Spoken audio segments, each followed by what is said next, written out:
Muy bien. ¿Quién empieza?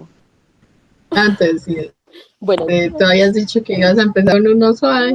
bueno, sí, listo. Entonces empezaré yo. Presentar pantalla.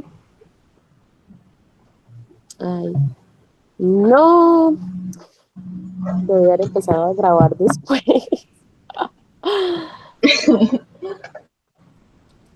Ok, esta Importa es igual. una continuación de esta sesión compartida sobre el mundo, situaciones apocalípticas, caos y el fin del mundo. Entonces, mm, ¿ya? ¿Ya aparece? No veo, no. Ahora sí, Ok, ahora sí. listo. Entonces, ya te había contado, pero escogí este libro, pues el inicio de un libro, pues es en realidad es la introducción de un libro que se llama La Guía del Autoestopista Galáctico. En realidad son 5 libros en este mismo contexto, y está basado en una guía que se llama como la Guía del Viajero por Europa. Entonces este Douglas Adams lo adaptó pues como a una versión un poco más hilarante y más grande, versión universo. Entonces, iniciemos. En los remotos e inexplorados confines del arcaico extremo occidental de la espiral de la galaxia brilla un pequeño y despreciable sol amarillento. En su órbita, a una distancia aproximada de 150 millones de kilómetros, gira un pequeño planeta totalmente insignificante de color azul verdoso, cuyos pobladores, descendientes de los simios, son tan asombrosamente primitivos que aún creen que los relojes de lectura directa son de muy buen gusto. Este planeta tiene, o mejor dicho, tenía el problema siguiente. La mayoría de sus habitantes eran infelices. Durante casi todo el tiempo, muchas soluciones se sugirieron para tal problema, pero la mayor parte de ellas se referían principalmente a los movimientos de pequeños trozos de papel verde. Cosa extraña, ya que los pequeños trozos de papel verde no eran precisamente quienes se sentían infelices. De manera que persistió el problema, muchos eran humildes y la mayoría se consideraban miserables, incluso los que poseían relojes de lectura directa. Cada vez eran más los que pensaban que, en primer lugar, habían cometido un gran error al bajar de los árboles. Y algunos afirmaban que lo de los árboles había sido una equivocación y que nadie debería haber salido de los mares.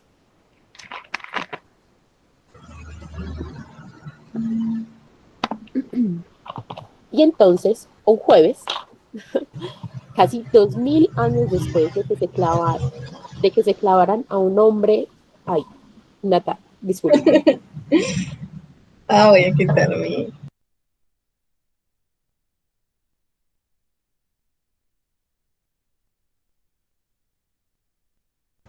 ¿Qué pasó? me volvió la tos. LOL. Ah,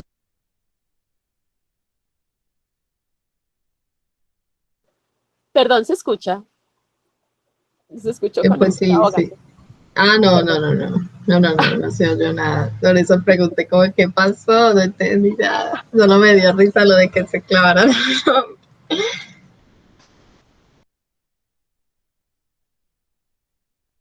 Hombre, y ahorita todo lo que duramos sin interrupciones.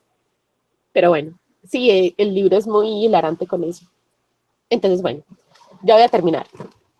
Y entonces, un jueves, casi 2000 años después de que se clavaran a un hombre a un madero por decir que, para variar, sería estupendo ser bueno con los demás, una muchacha que se sentaba sola en un pequeño café de Richmansworth comprendió que pronto lo que había ido mal, comprendió de pronto lo que había ido mal durante todo el tiempo. y descubrió el medio por el que el mundo podría convertirse en un lugar tranquilo y feliz.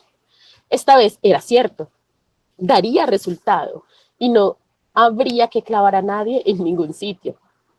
Lamentablemente, sin embargo, antes de que pudiera llamar por teléfono para contárselo a alguien, ocurrió una catástrofe terrible y estúpida, y la idea se perdió para siempre. Esta no es la historia de la muchacha, sino la de aquella catástrofe terrible y estúpida y la de algunas de sus consecuencias. También es la historia de un libro titulado Guía del Autoestopista Galáctico. No se trata de un libro terrestre, pues nunca se publicó en la Tierra, y hasta que ocurrió la terrible catástrofe, ningún terrestre lo vio ni oyó hablar de él. No obstante, es un libro absolutamente notable. En realidad, probablemente se trate del libro más notable que jamás publicarán las grandes compañías editoras de la Osa Menor, de las cuales tampoco se ha oído hablar terrestre alguno. Y no solo es un libro absolutamente notable, sino que también ha tenido un éxito enorme. Es más famoso que las obras escogidas sobre el ciudadano del hogar, sobre el cuidado del hogar espacial, más vendido que las otras 53 cosas que hacer en gravedad cero, y más polémico que la trilogía de devastadora fuerza filosófica de Olon Columfid, en qué se equivocó Dios, otros grandes errores de Dios, pero ¿quién es ese tal Dios? En muchas de las civilizaciones más tranquilas del margen oriental exterior de la galaxia, la guía del autoestopista ya ha sustituido a la gran enciclopedia galáctica como la fuente reconocida de todo el conocimiento y la sabiduría, porque si bien incurre en muchas omisiones y contiene abundantes hechos de autenticidad dudosa, supera a la segunda obra, más antigua y prosaica, en dos aspectos importantes. En primer lugar, es un poco más barata y luego, grabada en la portada con simpáticas letras grandes, ostenta la leyenda: no se asuste. Para la historia de aquel jueves terrible y estúpido, la narración de sus consecuencias extraordinarias y el relato de cómo tales consecuencias están insoldablemente entrelazadas con este libro notable comienza de manera muy sencilla, comienza con una casa. Y ya. Ah, muy bacano, pues muy bacana esa forma de escribir. Yo no lo conocía. Pero has escuchado lo de la pregunta del todo y el por qué, No. que la respuesta es 42. Ah, ya, verdad, sí. Pues sí, eso es famoso, pero, o sea, este libro también es famoso. Yo ya conocía el título, el autor, etcétera, pero no lo había mirado. Ya. Según un amigo que ya lo leyó, pues yo no lo he leído y lo tengo ahí como en la mira. eh, es muy bueno el primero. Los ¿El otros qué? son un poco El redundantes. primero. Sí, o Ah, sea, es lo ya. que te estoy leyendo, que los otros son un poco redundantes, pero que de todas maneras ayudan a completar todo el universo. Son 5 libros como tal. Oh, 5. Ah, imagínate 5. Y bueno, hay que mirar qué es lo que hay ahí. Se ve Y entretenido. como dato curioso de la respuesta del 42, es porque existe un código que se llama el código ASCII. Tú lo Ujú. conoces. Sí. Bueno, este código es como un código muy básico para poder representar cosas, y en programación, cuando tú quieres llamar todos los archivos de un tipo de un tipo específico, por ejemplo, cuando uno en la terminal escribe, llama todas las imágenes JPG, tú escribes asterisco, Ujú, ¿cierto? Pues, asterisco.jpg o asterisco.pdf ujú. y ahí te llama toda la información que está, o sea, toda la información. Entonces, en código ASCII, el asterisco es el 42. Entonces es Mm, probable que haya sido la razón por la que este escritor haya elegido justamente ese número como un comodín para cualquier cosa. Entonces, la respuesta de forma filosófica es que la respuesta a todo es cualquier cosa. Entonces, Ah, es como muy teso, yo no sé. Creo que le estoy dando mucha profundidad a una cosa que es bastante sencilla, pero cuando uno se emociona, ¿sí o qué? Entonces, dale, sí. Nata, continúa tú, por favor, con lo otro mientras me recupero un poco. Ah, bueno, está bien. Gracias. Pero en serio no se oyó nada, pues si no hubieras dicho no hubiera entendido por qué habías parado. Listo, sí, Bueno, era como antes del final. bueno, voy a compartir. Ay, espérame que no he descompartido pantalla. Descompartir. ¿Cómo se dice? Descompartir. No sé, pero yo creo que se reemplaza, no importa. Ahí ves. Sí, Ves el cuento, es que no sé, te ve el PDF como fin del mundo del fin. del fondo del mundo del fin. Sí. Ah, listo.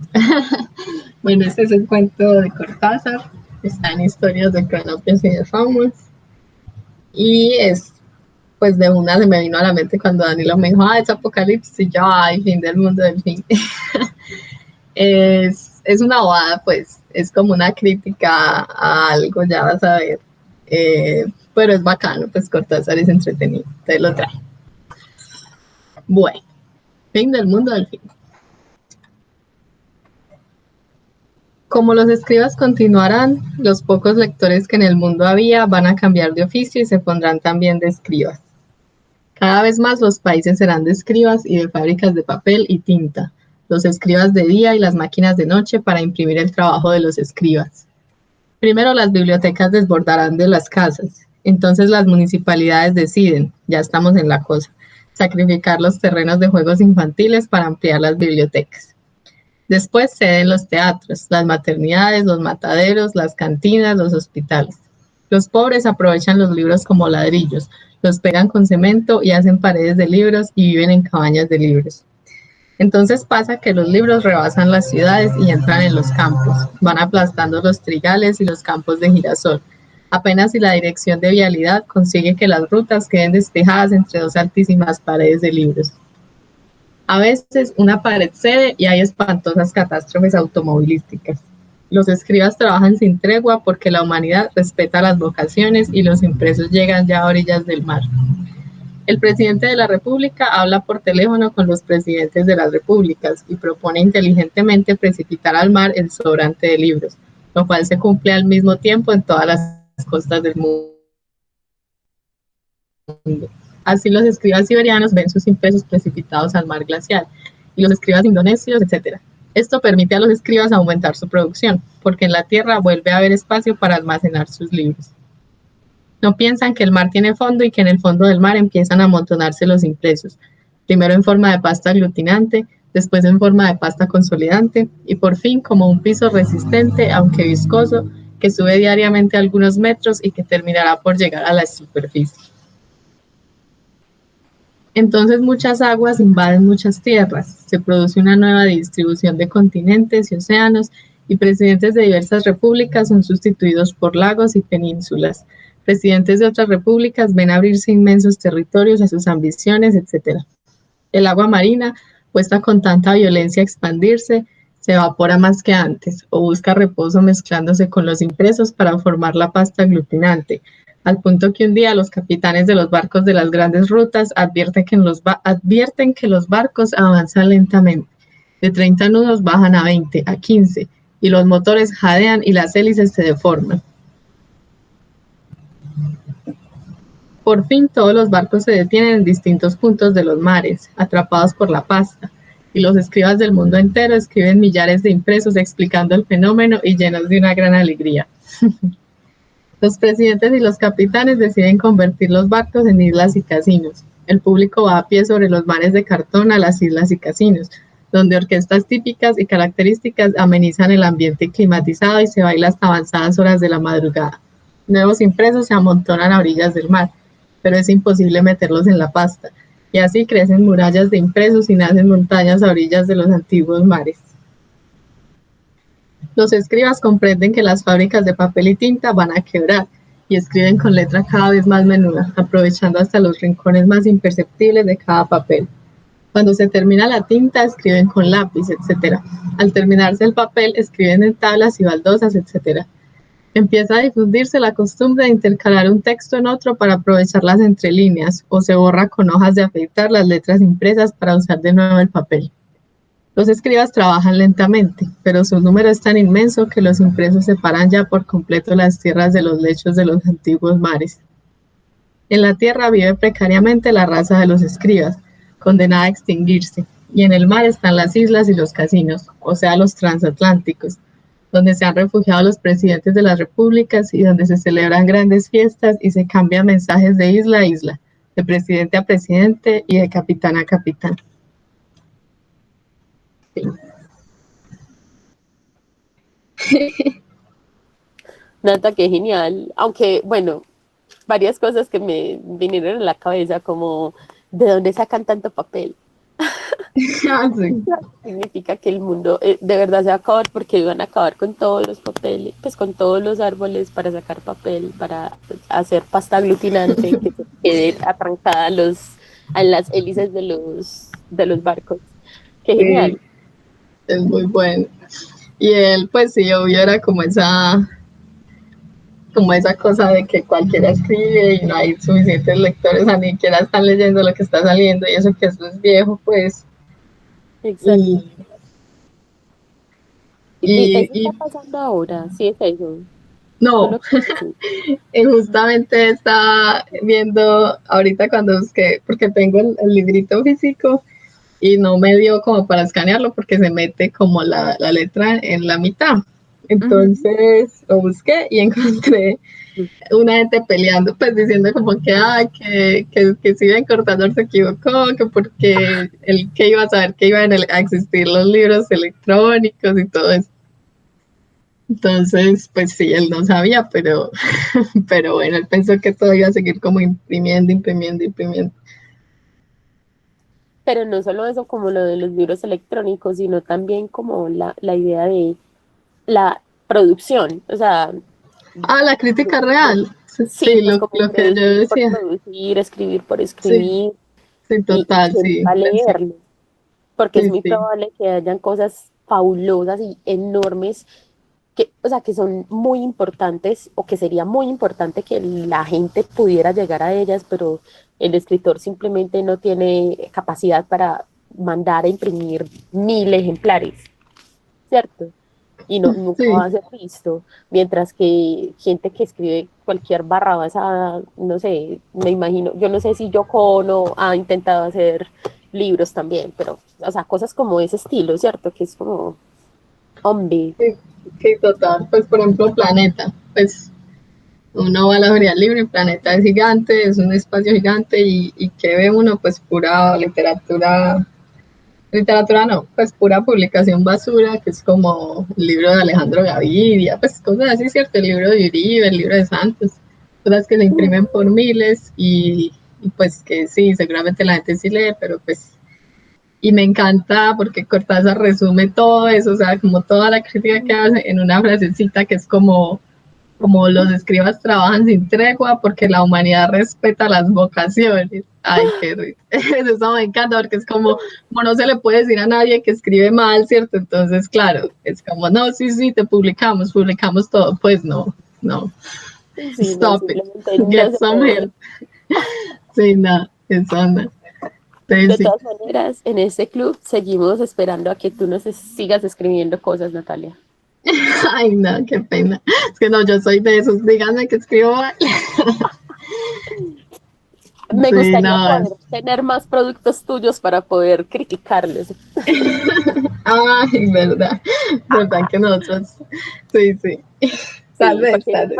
esos cuenticos, hombre, el de los hermanitos, ay, no, no me acuerdo cómo es el título, pero la lloré, o sea, fue como, ay, como, es Oh, solo una página, es solo una página, pero un corazón. Entonces, me parece que fue muy bonito. Y no fue un cuento como hecho para que uno llorara, sino que es una cosa que es real, pues como de la gente que huye. Que eso también, Gracias. yo no sé si en literatura existe el eye candy. Pues Ah, el eye candy en cine es cuando hablemos, por ejemplo, de Transformers. Uno llega y ve Transformers y no hay nada así de profundo, no hay, si hay una premisa, pero la premisa es cualquier estupidez. Y lo que ah, hace grande la película es que tú la ves hermosa, o sea, tú ves la transformación de los Autobots y dices, wow, wow, ¿cierto? Entonces el eye candy es eso, es cuando te muestran imágenes así supremamente bonitas, pero no hay, o sea, como no ah, se sustenta la historia solo es imagen, que también es ah, valioso, pero no puede ser lo único. Entonces en literatura también hay algo así como hay candy, hay cosas que sean así como, ah. ay, qué Sí, rico, sí, pero claro. Sí, sí cuéntame. existe, pero no tiene nombre, pues que yo sepa, no tiene nombre. Y es, uno simplemente dice como, por ejemplo, cuando uno critica esos textos, uno dice como, ah, es que es un, pues está muy basado en la estética, pero no hay nada de fondo, pues no hay historia. Uno solo Mm, dice eso. Entonces ya la gente tiene como que preocuparse por eso. Pero sí hay mucha publicación así, de hecho yo he caído a veces en libros así, que son muy lindos, que las editoriales se esfuerzan un montón y les ponen ilustraciones y de todo, y uno lo lee y es como, ay, yo compré esto. O sea, bacano y todo, que sea tan lindo y que use palabras bonitas y diga cosas de ese estilo, como muy estéticas, pero pues cuál es la historia, cuál era la vaina, pues. ok, listo. Y de ese estilo que tú dices, por ejemplo, ya como más menos tirando a la estética, pues, y más como lo tipo Transformers y tipo películas así comerciales. Sí, claro, en la literatura también pasa eso, que serían como los bestsellers, ¿no? Ay, pero yo te voy a leer ahorita una cosa de un bestseller, pero ay, No, es que todos pero tenemos por nuestros ejemplo, placeres culposos. no, y no culposos, pues por ejemplo, yo no, yo, a ver, yo, a mí me encantan las películas, pues me encanta el cine, ¿cierto? Yo veo películas todo el tiempo. Yo soy súper mala, o sea, yo no, yo critico todo el tiempo, pero a la vez yo lloro viendo películas muy bobas, pues yo lloré con High School Music, o sea, cosas así, pues Que yo lloro no ahí terminaron el colegio. Qué y ya, lindo y, ser. y yo, pues, y yo no me siento mal por eso, pues yo siento que esas cosas están hechas para eso, ¿no? Como para gustar, o sea, saben dónde darle a uno para que uno se entretenga. Entonces no tiene de malo que te guste nada de malo que te guste un bestseller. Sí, bueno, y me va a sacar la espinita, aunque sea solo contigo. Bueno, entonces te voy a compartir la imagencita. Espero pues que no me falle la garganta esta vez. Crucemos dedos. Ta, ta, ta. Sí, y es que en realidad yo llegué a él mientras, voy echando cháchara mientras se va cargando la imagen, precisamente por eso, porque estos libros están hechos para que uno los vea de primeras en un estante. Entonces yo estaba en una época en la que estaba explorando qué cosas me gustaban y qué no, y entonces sí, soy de las que cayó en la trampa de una pasta, pero me encontré con buenos contenidos. Vale. Entonces me encontré con este, con el que te voy a comentar. Se llama El Pistolero. En realidad, la edición que yo leí, ay, pucha, se me perdió. La edición que yo leí se llamaba La hierba del diablo. Y pues imagínate ese título, como, ¿y la hierba del diablo? ¿De qué se trata? Y ya con el tiempo se volvió muchísimo más popular, más mainstream, y entonces le cambiaron el nombre, incluso porque le cambiaron pues de editorial, Mm, y ahora se llama El Pistolero, ¿cierto? Pero en realidad El mm, Pistolero es la primera parte del libro. Entonces te lo voy a contar. Estas historias las empezó a escribir Stephen King como a finales de los 70 y empezaron a salir en revistas. Pero ya más o menos en los 80 a mediados de los 80 fue que se hizo la compilación del libro y empezó pues como toda esta creación épica y fantástica y horrorosa. Pues horrorosa no de mal, sino con horror, o sea, ¿cómo se debe decir? Compilación de Oh, horror de, de la, sí. de la Torre Oscura. 8 libros, Ah, bueno. bueno, cosas así. Entonces, bueno, esta parte se llama El pistolero. Y me agarró fue porque abrí el libro y encontré esa frase que es como de las grandes frases más enganchadoras de la historia. No más preámbulos, empezaré. El pistolero.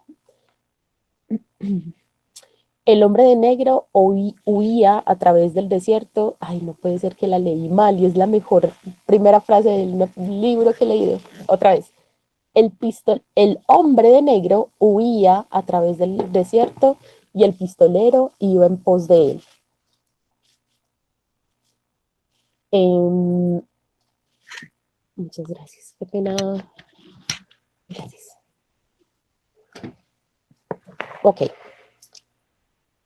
El desierto era inmenso, la apoteosis de todos los desiertos, y se extendía abajo, bajo el firmamento en todas direcciones, en una distancia de tal vez varios parsecs. Eh, uh, Parsecs en este mundo es diferente a parsec en este, listo. Blanco, segador, reseco, desprovisto de cualquier rasgo distintivo, salvo por la tenue silueta brumosa de las montañas recortadas en el horizonte y por la hierba del diablo, que producía dulces sueños, pesadillas y muertes. Alguna que otra lápida señalaba el camino, pues el borroso sendero que serpenteaba sobre la gruesa corteza alcalina otrora había sido una pista recorrida por diligencias. Desde entonces el mundo había avanzado, el mundo se había vaciado. En la versión que yo leí decía el mundo se había movido, que es algo un poco más enigmático. El pistolero caminaba impasible, sin apresurarse ni entretenerse. De su cintura pendía un odre de cuero casi lleno de agua, como una salchicha inflada. En el transcurso de los muchos años había ido avanzando en el KEF hasta alcanzar el quinto nivel. De haber llegado al séptimo o al octavo, no tendría sed. Habría podido observar la deshidratación de su cuerpo con un desapego interés clínico, con un desapegado interés clínico, enviando el agua a los resquicios y oscuros huecos internos solo cuando su lógica se lo indicara. No estaba en el séptimo ni en el octavo nivel, estaba en el quinto, por lo tanto tenía sed. Aunque no sintiera ningún anhelo especial de beber, de una manera vaga, todo aquello lo complacía. Era romántico. Por debajo del odre de agua se hallaban las pistolas, cuyo peso se adaptaba a su mano con toda precisión. Las dos correas se cruzaban sobre su bajo vientre. Las fundas estaban tan bien engrasadas que que ni siquiera aquel sol que de justicia podría agrietarlas. Las culatas de los revólveres eran de sándalo, amarillas y de finísima textura. Las fundas iban sujetas a los muslos mediante cordones de cuero sin curtir y oscilaban pesadamente contra las caderas. Las vainas de latón de los cartuchos embutidos en las cananas centelleaban y emitían destellos con como un ay, pucha, heliófra, ay, no soy capaz de pronunciarla, heliógrafo bajo el sol. El cuero crujía levemente. Las pistolas, en cambio, no producían el menor ruido. Habían vertido sangre. En la esterilidad del desierto sobraban los ruidos. Su ropa era otrora como la lluvia, incolora como la lluvia y el polvo. Llevaba una camisa de cuero abierto, de cuello abierto, ay, no sé, como toda desconcentrada. ¿Será que continuamos? Ok. Pues, ¿por qué no? ¿Cómo así? Pues si estás maluca, pues Sí. no. No, no estoy maluca, sino que estoy como desconcentrada y me da pena contigo. Ah, no, dale, dale. Está bien, seguiré. Entonces volveré a la ropa. Su ropa era incolora como la lluvia o el polvo. Llevaba una camisa de cuello abierto con una tirilla de cuero enlazada con holgura en los ojales perforados a mano. Los pantalones eran de tela basta y las costuras estaban desgastadas.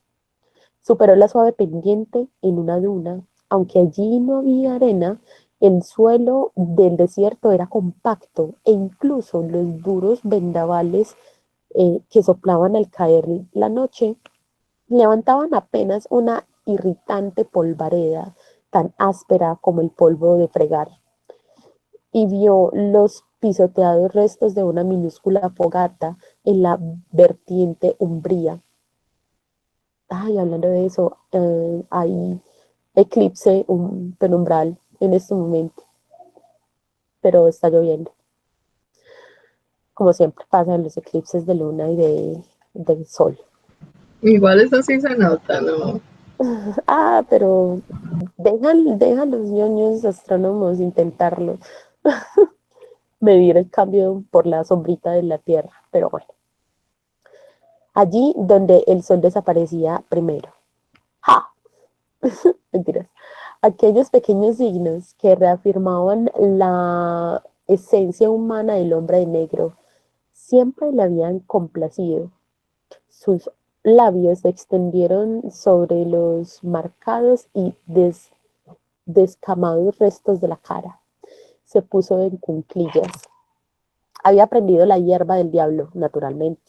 Era la única cosa que podía arder por aquellos parajes. Emitía una luz grasienta y mortecina y se consumía lentamente. Los moradores de los confines le habían advertido que los diablos vivían incluso en las llamas. Aquellos, aquellos, aunque utilizaban la hierba como combustible, evitaban mirar su luz. Decían que los diablos hipnotizaban y hacían señas y finalmente atraían al que fijara su vista en la hoguera. Y el siguiente hombre que fuera lo bastante incauto como para mirar el fuego tal vez viera entre las llamas el rostro del anterior. Bueno, creo que si se extiende esta página más, hasta acá, entonces creo que sí, lo voy a terminar ahí, justamente. Um, ¿Cómo así? ¿Cómo así, Marlo? no, es que había seleccionado hasta este párrafo, hasta esa parte que dice, eh, también eso lo habría complacido, pero creo que está largo, no me vi. Entonces, podríamos pararlo ahí. Igual pues habla sobre eso, sobre lo desolado, sobre lo solo, sobre Ah, sí, la yo me estoy percepción. imaginando Mad Max. Es más o menos, es que es una cosa súper charra, porque o sea, te lo voy a contar y como te lo voy a contar, asusta y uno piensa, what the fuck. No, mejor no. Ah, sí, sí. Sí, sí, sí, me quedé como que Es que, estaba ahí mira, como esperando. es el cuento se basa en un héroe, siempre es el héroe intentando alcanzar un sitio que se llama la Torre Oscura, que es el centro del mundo en el que se sustentan todos los mundos y Mm. está en decadencia. Entonces, si la Torre Oscura cae, se destruye todo el universo. Y hay agentes del mal, agentes oscuros, como el hombre de negro, que son seres que están intentando que ese caos reine. Y este hombre, Roland, tiene esa tarea de cazar al hombre negro y llegar a la Torre Oscura y encontrar qué es lo que se oculta en la Torre Oscura, que puede ser el hogar del diablo o el hogar de Dios o cosas como esas. Eh, Mm. y en el camino se encuentra con personajes que viven en otras épocas, de otros universos. Además se encuentra con tecnología muy avanzada, pero que ya entró en decadencia de su propio mundo. Por ejemplo, osos mecánicos que tienen conciencia, pero están locos. O, por ejemplo, transportes ultrasónicos como trenes bala, pero que además están completamente corroídos pues, en sus pensamientos, como también gente que está enferma y demonios y alusiones a otros libros de Stephen King. Entonces es Mm, curioso porque no he podido hallar a Kerry. Al parecer Kerry no se encuentra en esa historia porque Kerry fue la primera historia que escribió Stephen King, pero las demás empiezan a hacer guiños y a aparecer todo el tiempo en la literatura. Entonces, algo similar a lo que sucede con Cien años de soledad, es lo que pasa en estos 8 libros de Stephen King, y es que incluso el mismo Stephen King entra en la historia y hay un montón de situaciones que se dan con él mismo llamándose la atención y contándose que es un maldito vago que no escribe y bueno, o sea, me gustó mucho porque es como la historia dentro de la historia y por fuera de la historia y es como, ¿what? O sea, todo es épico y es terrorífico porque también hay monstruos que hacen cosas muy malas y son horrendos, pero también hay situaciones mágicas en las que eh, se pasan a través de portales y cosas así. Y también hay situaciones muy tristes de cómo la humanidad se comporta en distintas situaciones. Entonces me mm. gusta mucho esa historia, pero es muy larga, entonces pocos tienen como la paciencia para terminarla. Y si logran hacer eso, pues luego se pueden pasar a It, que también es una obra hermosísima, que es increíble como un montón de Ay, no, ya me regué hablando de Stephen King. Luego hablamos de Stephen King. Continúa, Nata, con lo que tienes que compartir, que es muy curioso. Leyendo me da la situación en la garganta y hablando así cualquier babosa, no. ¿Por qué? Sí, no, no debe ser. Pues es que Nervios. igual uno sí se esfuerza más leyendo, ¿no? Seguro sí es algo Sí, así. debe serlo. Dale, muchas gracias por escuchar esta partecita. No, Eh, pues, gracias a ti, Mal. ay, de nuevo, no sé cómo es compartir. Bueno, ahora sí, Bueno, igual yo lo último que tengo es súper cortico, es un poemita. Eh, ya creo que supongo que con eso terminamos, ¿cierto? Vamos a ver. Ay, sí. no, la cagué. La cagué. Eh, ¿Qué pasó? compartir. Ya, ya. Es que le dices que no permitir y eso se pone todo. Bueno, listo. Entonces, ese es un poemita de Benedetti que básicamente es como diciendo el resumen, como si todo se acabara, todo estaría mejor, pero ¿qué hacer mientras llegamos a que todo se acabe? Eso. Se llama Hasta entonces y es del libro Contra los puentes levadizos. Dice, tal vez en un desnudo amanecer con frío, ese frío corpóreo y a la vez transparente que viene desde arriba como el ojo de un búho. En un exacto mundo todavía con árboles, todavía con monstruos y rocío y pregontes, corrompido o a punto de encontrar su pureza. En una edad que desmorone juicios, que envista rangos y madure insomnios y cambie lo imposible en inminente. En un tiempo con ruinas y paciencia y un nuevo resplandor que no nos abochorne y esa enorme tristeza que se llama sosiego. Allí, en ese desnudo amanecer con frío, ya sin consternación y casi alegres, descubriremos la presencia estable de otra armonía y otro paradigma, y el bienaventurado cataclismo, ese impróspero azar que es la justicia. Pero de aquí hasta entonces, hasta ese ecuánime relámpago de veras, de aquí hasta ese fulgor irremediable, ¿cómo vivir esperanzadamente? En esta noche atroz, leonina abyecta, ¿cómo vivir en este socavón sin escape? Y ¿Cómo vivir en este socavón?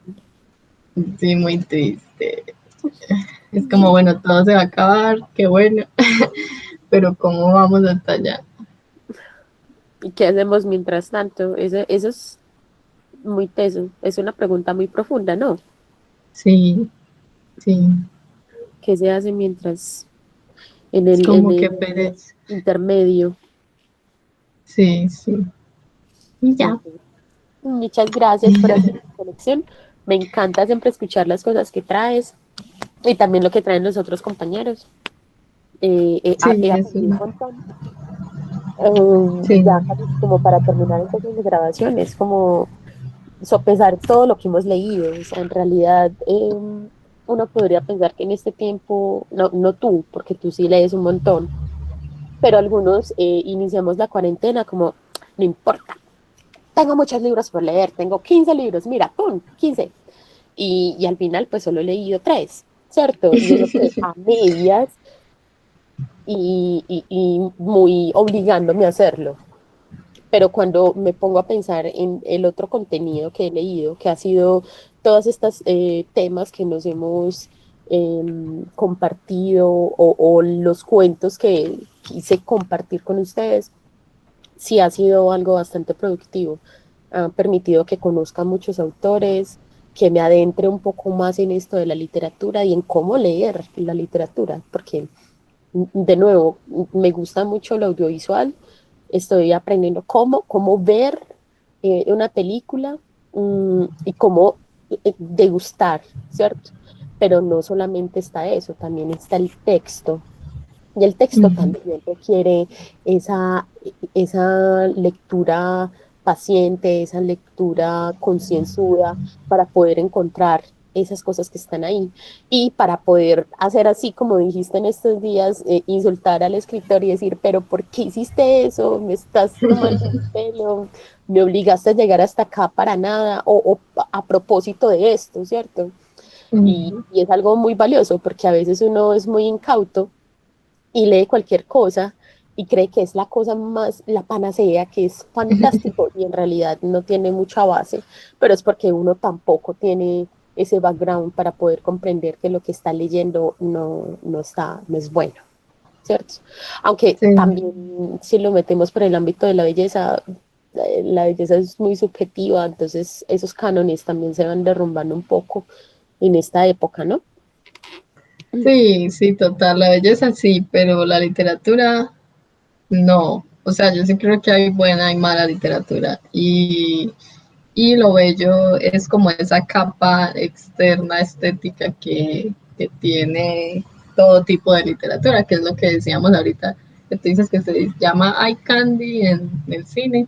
Sí. Y es eso, es como, pues sí, o sea, hay cosas súper estéticas que uno dice, qué palabras tan bonitas, qué forma de unir las palabras, pero nada que ver, aquí no dice nada, esto no es nada, a la basura, Y cosas así. cuando se hace con esa intención. O sea, cuando se Y explica, esto está hecho para, o sea, ni siquiera que se explique, sino que se vea que es una mofa o no existe que, ese tipo de cosas. que se vea que es una mofa. Sí, que es como, esto lo hice adrede, muy adrede, que se vea bonito y súper insustancial, pues no sé, se me viene esa palabra a la cabeza. Sin Ajá. nada Ah, en el pero sí, contenido. bromas. Pero sí, pero por ejemplo, Cortázar hace mucho cosas así, pero uno dice, o sea, es como escritores que ya conocen muy a fondo la literatura, entonces es como, ve, voy a hacer esto y me voy a burlar de tal cosa. Y Mm. ahí sí, pero hay cosas que quieren vender como literatura y son, pues son malas y son cosas así de ese estilo, como y que aún así dicen como, no, es que la belleza es subjetiva. No, pues no, o sea, sí, está bien, tal vez es bello tu texto, pero no dice nada, no cataloga como nada, no es literatura. Ah, Nata, yo tenía esperanza de vender mis diarios algún día. Changos. Pero como así, sí, sí, o sea, ¿cómo sabes? No, eso ¿Cómo es sabes? bueno. Tantas preguntas se me vinieron. Fue como, No, pero entonces cerremos ahí la grabación. ah, bueno, Y dejemos a los oyentes con las preguntas, como que le irá a preguntar. El suspense. Tararán.